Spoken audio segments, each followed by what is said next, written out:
جو اپنے ماں باپ کی بے عزتی کرے گا وہ دنیا میں عزت سے نہیں جیے گا، یہ قانون فطرت ہے۔ اتنا کہا اور اللہ کے نبی صلی اللہ علیہ وسلم نے فوراً اپنی چادر کندھوں سے اتار کر زمین میں بچھا دی اور مائی کو پکڑا اور زمین پر جو ہے چادر پہ بٹھایا ان کو، بڑی عزت کی، بڑا احترام کیا۔ ماں باپ کی عزت، ماں باپ کی قدر و قیمت، چھوٹوں پہ رحم اور شفقت اور بڑوں کی عزت، یہ اسلام اور ہمارے نبی صلی اللہ علیہ وسلم کی تعلیم ہے۔ اسی تعلیم کو لے کر ہمارے نبی اس دنیا میں آئے تھے۔ بڑوں کے احترام سے متعلق اللہ کے نبی صلی اللہ علیہ وسلم کی متعدد احادیث ہیں، بہت ساری حدیثیں ہیں۔ ایک واقعہ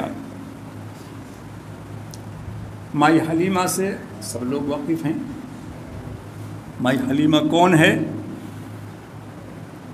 مائی حلیمہ ہمارے نبی کی وہ ماں ہے جس نے ہمارے نبی کو دودھ پلایا،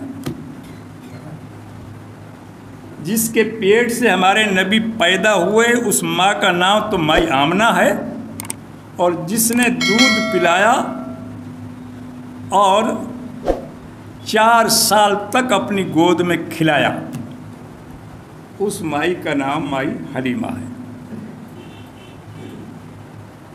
حلیمہ، میں نے واقعہ سنایا تھا کہ اللہ کے نبی کا پیٹ شق صدر ہوا تھا، پیٹ چاک ہوا تھا، اس کے بعد مائی حلیمہ گھبرا گئی، گھبرانے کے بعد ہمارے نبی کو واپس مائی آمنہ کے پاس چھوڑ گئی، اور مائی آمنہ کا بھی جب ہمارے نبی 6 سال کے تھے انتقال ہو گیا۔ اس کے بعد سلسلہ چلتا رہا یہاں تک کہ آپ جو ہے 25 سال کے ہو گئے۔ 25 سال کی عمر میں آپ نے مائی خدیجہ سے شادی کر لی، اور 40 سال کی عمر میں آپ کو نبوت ملی۔ اس درمیان میں جو بنو سعد کا علاقہ تھا جہاں کی مائی حلیمہ تھی، وہاں قحط سالی ہو جاتی ہے۔ اتنی خشک سالی ہوئی کہ وہاں غلہ نہیں، اناج نہیں، مویشیوں کو چارہ نہیں، بہت برا حال ہو گیا، لوگ بہت پریشان ہو گئے۔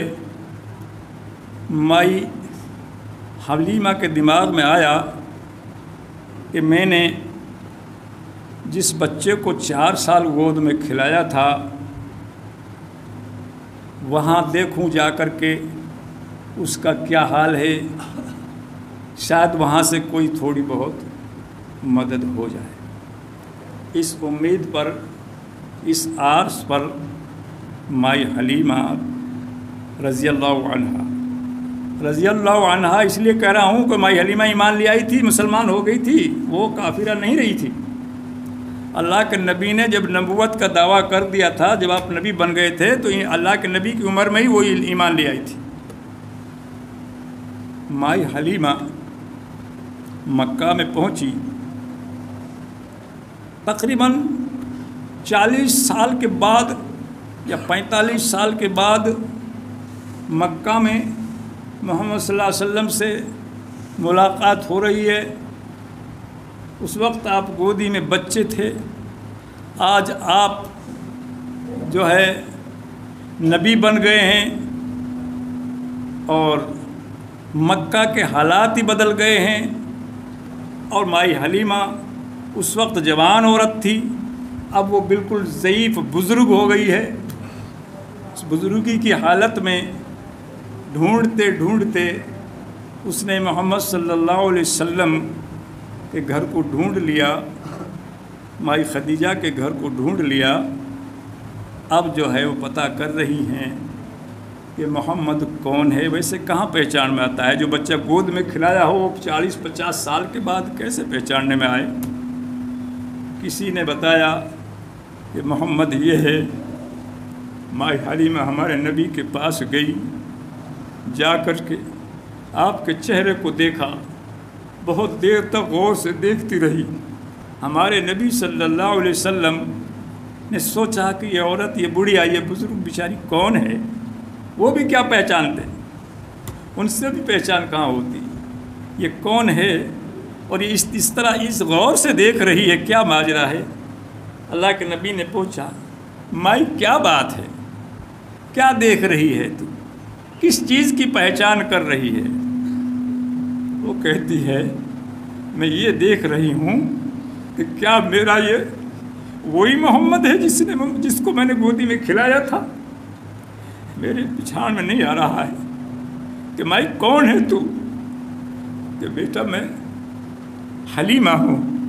इतना कहा अल्लाह के नबी सल्लल्लाहु अलैहि वसल्लम ने फ़ौरन अपनी चादर कंधों से उतार कर ज़मीन में बिछा दी और माई को पकड़ा और ज़मीन पर जो है चादर पे बिठाया उनको। बड़ी इज्जत की, बड़ा एहतराम किया। मल्लम यरहम सगीरना वलम युअक्किर कबीरना फलैसा मिन्ना।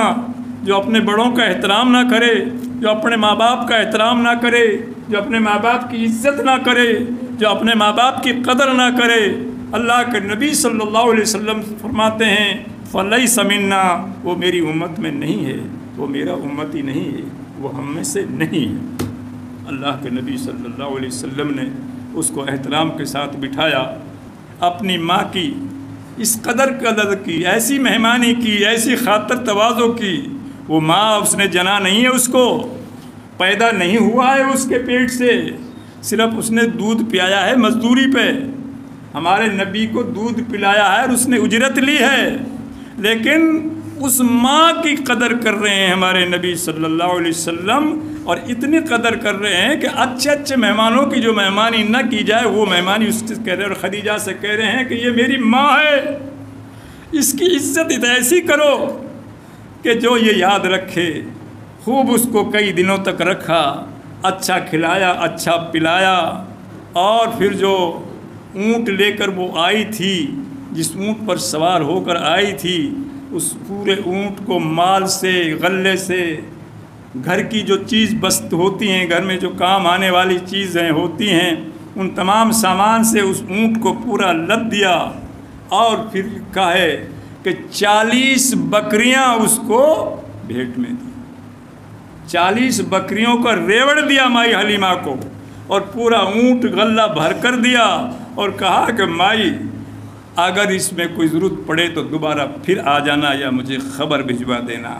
तो ये जो है माँ बाप की इज़्ज़त, माँ बाप की क़द्र व क़ीमत, छोटों पे रहम और शफ़क़त और बड़ों की इज़्ज़त, ये इस्लाम और हमारे नबी सल्लल्लाहु अलैहि वसल्लम की तालीम है। इसी तालीम को लेकर हमारे नबी इस दुनिया में आए थे। आज जो है बच्चों पर, गरीबों पर, छोटों पर, नादारों पर, कमज़ोरों पर रहम नहीं किया जाता। हम हर मामले में उन गरीबों को दबाया जाता है। बड़ा कसूर कर दे, बड़ा गुनाह कर दे, उसको जो है दरगुजर कर देते हैं। इस्लाम के ख़िलाफ़ बात है। अगर कानून है तो सब के लिए है, चाहे गरीब हो, चाहे अमीर हो, चाहे छोटा हो, चाहे बड़ा हो। हमेशा अपने छोटों पर रहम करो, रियायत करो, शफ़क़त करो, मेहरबानी करो, प्यार करो, मोहब्बत करो और बड़ों का अदब करो, एहतराम करो, उनकी इज़्ज़त करो, उनकी आबरू रखो। ख़ास तौर से जो अपने कुंबे कबीले के माँ बाप हैं, चाचा ताए हैं, उनसे उनकी इज़्ज़त आबरू का ख्याल रखो। उनकी इज़्ज़त के लिए अगर मत बनो, तुम्हारी भी इज़्ज़त नहीं होगी। जो अपने माँ बाप की भी इज़्ज़ती करेगा वो दुनिया में इज़्ज़त से नहीं जिएगा। ये कानून फितरत है। तजुर्बा करके देख लो, जिसने अपने माँ बाप को सताया, अपने माँ बाप को परेशान किया, अपने माँ बाप को ज़लील किया, वो दुनिया में ज़लील होकर मरेंगे। अल्लाह तबारक व तआला से तौफ़ीक़ मांगो कि अल्लाह हमें अपने नबी के नक्शे कदम पर चलने की तौफ़ीक़ अता फरमा। हमारे नबी की जो ज़िंदगी है उसी तरह की ज़िंदगी हमें भी अता कर दे। हमारे नबी का जो तरीक़ा है उसी तरीक़े पे हमको चला दे, ताकि हम कल क़यामत के दिन तेरे नबी की उम्मत में शामिल हो जाएं, हौज़ कौसर का पानी नसीब हो जाए और अल्लाह के नबी सल्लल्लाहु अलैहि वसल्लम की शिफ़ाअत नसीब हो जाए। बग़ैर अल्लाह की मेहरबानी के और अल्लाह के नबी की शिफ़ाअत के मग़फ़िरत मुमकिन नहीं है। अल्लाह तबारक व तआला हर मुसलमान को नेक अमल करने की तौफ़ीक़ अता फ़रमाए। सुब्हानअल्लाह।